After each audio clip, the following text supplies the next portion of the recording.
Welcome back to Homeworld Remastered, everybody. As you can see, I built myself a resource controller in order for this to not to take as long. I hope I don't regret those 900 resources I wasted there. So let me just quick dock and we'll watch the cutscene for the next mission.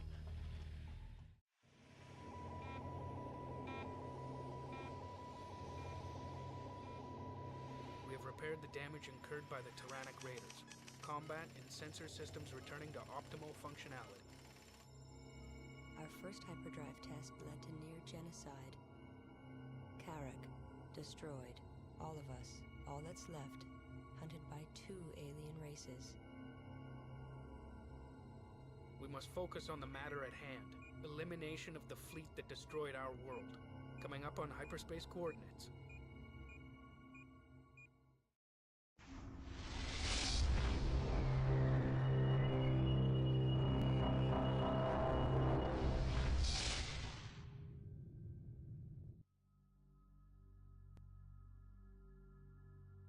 Hyperspace successful.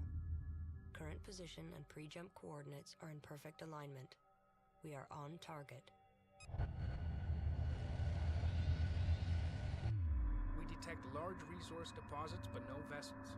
It is possible that the Taiidan could be hiding in the denser portions of the belt. It may cause interference with our sensors. Send probes to investigate. All fleet assets should be kept on alert. Alright, let's ready the fleet and send out a probe. Construction underway. Probe dispatched.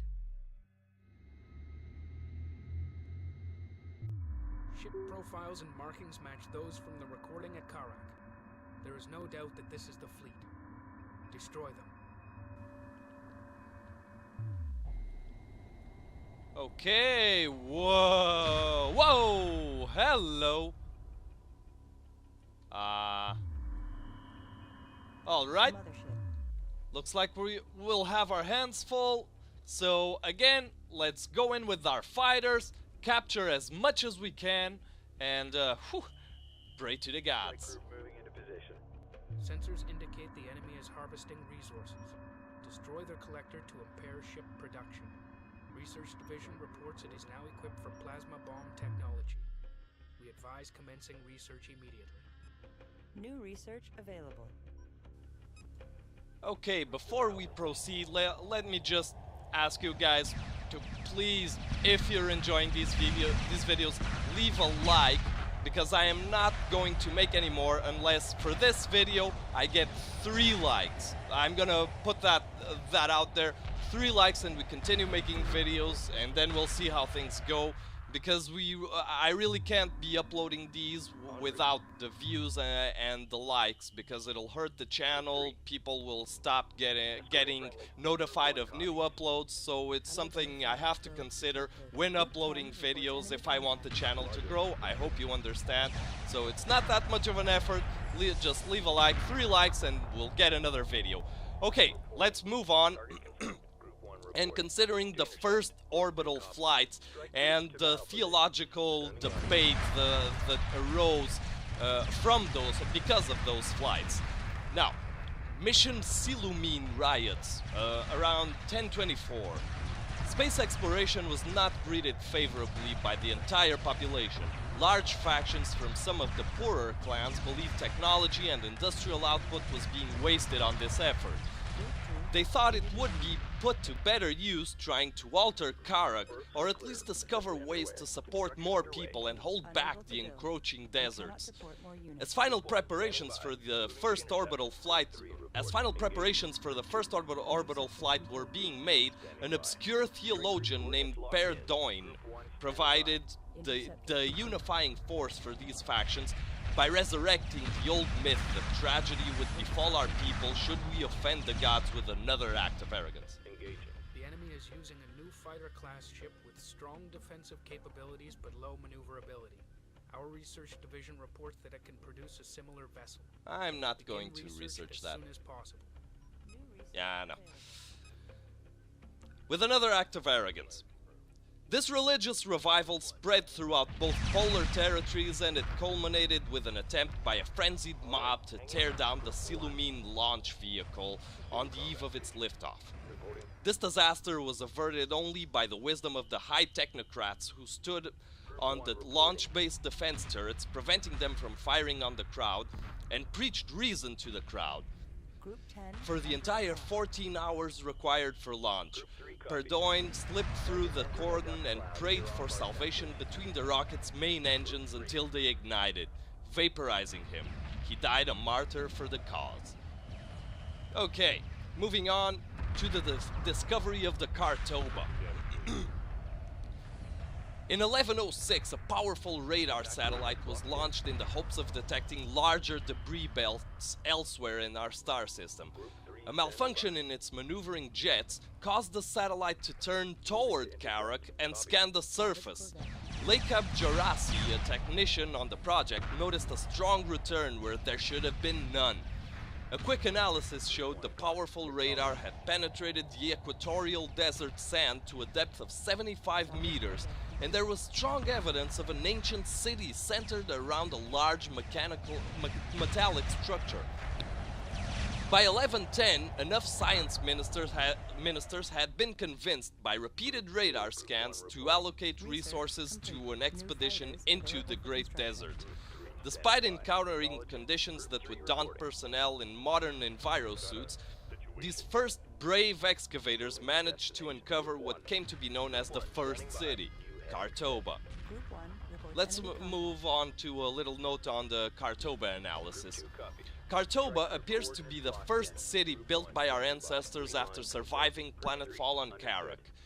Analysis of the ancient infrastructure seems to indicate this ancient vessel suffered irreparable damage and was unable to move its crew to a more temperate polar climate. Thus the city, notice the polar climate is the climate that's tempered on Kharak. Alright, moving on.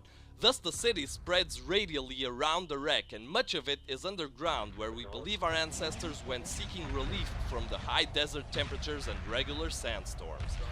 Many of the structures closest to the hull are made up of patched sections of hull plate. As the city grew outward, more rudimentary structures were carved from the local sandstone by hand. The massive fusion core had been moved from the ship to the underground chamber, where it was found in order to feed power to the original city, which probably fell soon after the ship's plant failed for the last time. That was wow, that's heavy. Alright, moving on to the discovery of the Cartoba. While this discovery was the stuff of archaeologists' dreams, even greater secrets revealed themselves when the central metallic structure was discovered to be the skeletal chassis of an advanced vessel. Oh, hold on, here we have... Oh, we're capturing destroyers now. These things are valuable, very valuable. Okay, moving on. Lore. The chassis of an advanced vessel. Though virtually nothing of relevant substance remained, except a vast array of structural beams, the real treasure lay in a shielded chamber deep below the surface. While tracing the ancient maze of power cables during the first triad of 1112, engineers opened the shielded chamber containing the remains of the ancient ship's power plant. Painstakingly transported to the modern polar capital of Tyr, this ancient device was back-engineered to provide another generation of breakthroughs in power and material sciences. But what catapulted our technology 500 years forward was the analysis of a module attached to the power plant. This device was nothing less than a solid-state hyperspace induction module. In a decade of analysis, we were ready to take our first steps into the galaxy, but it was not until 1135, so from 1112 to 1135, that it was revealed just how far we had to go. The discovery of the power plant and hyperspace module was considered the gem of ancient Cartoba, and with them safely in research labs in the temperate poles, the old city was left in the hands of a few dedicated archaeologists.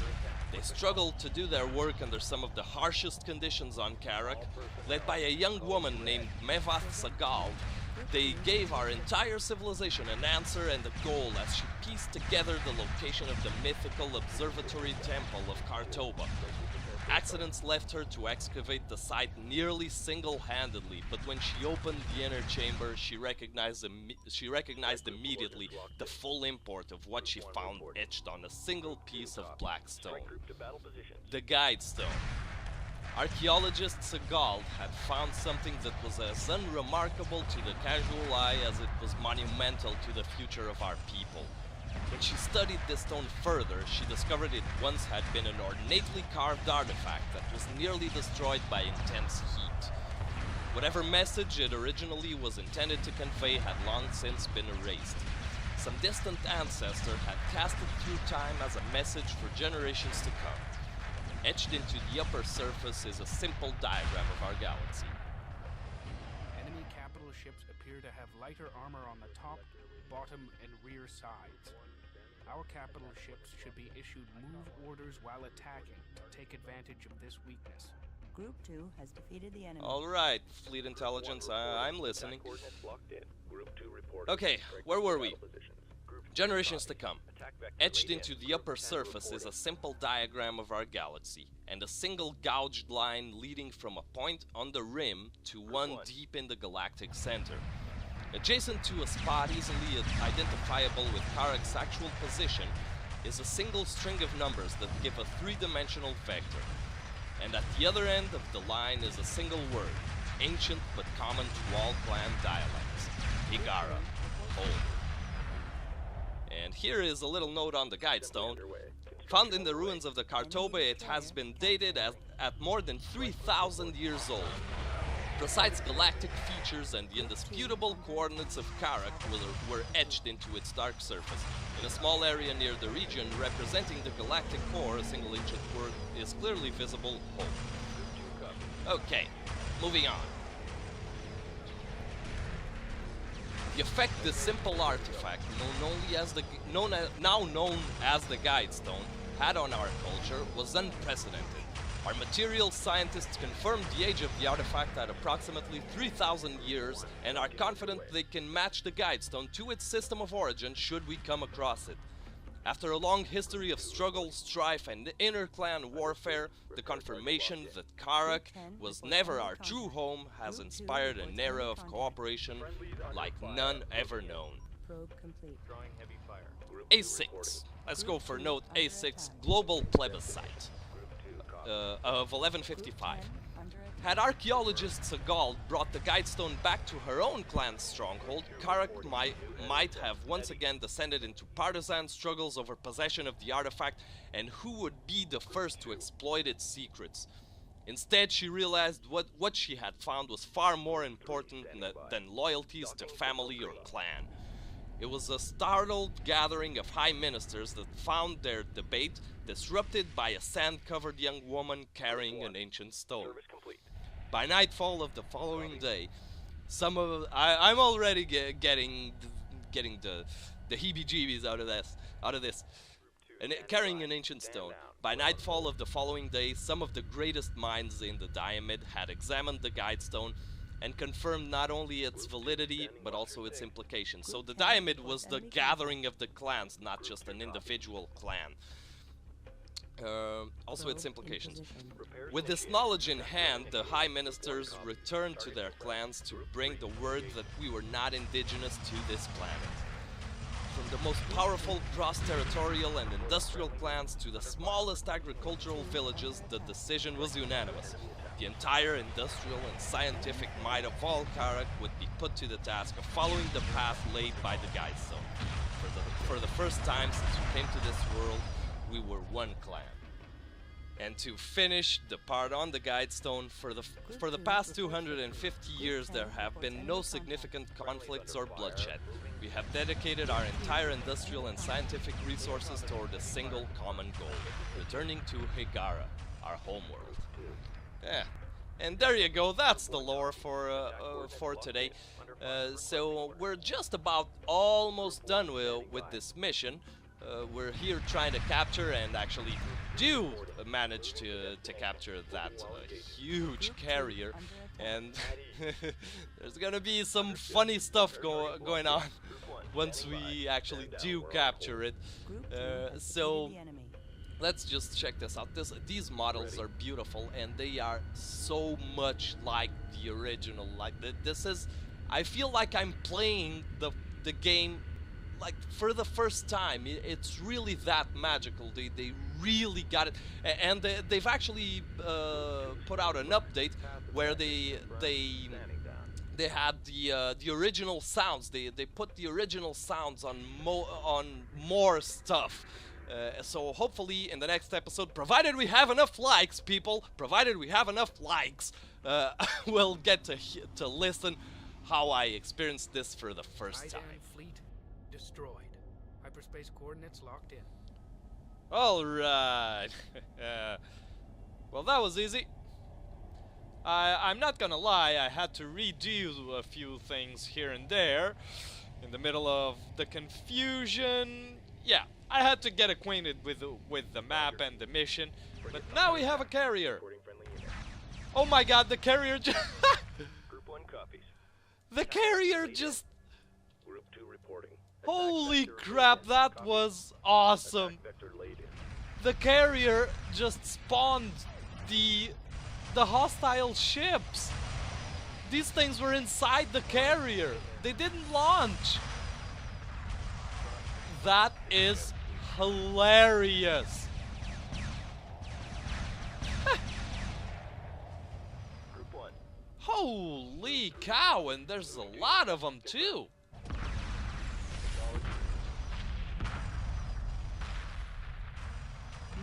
Mothership. Come on. Come on, Mothership. Come on, Karen. You've got anti-fighter weapons.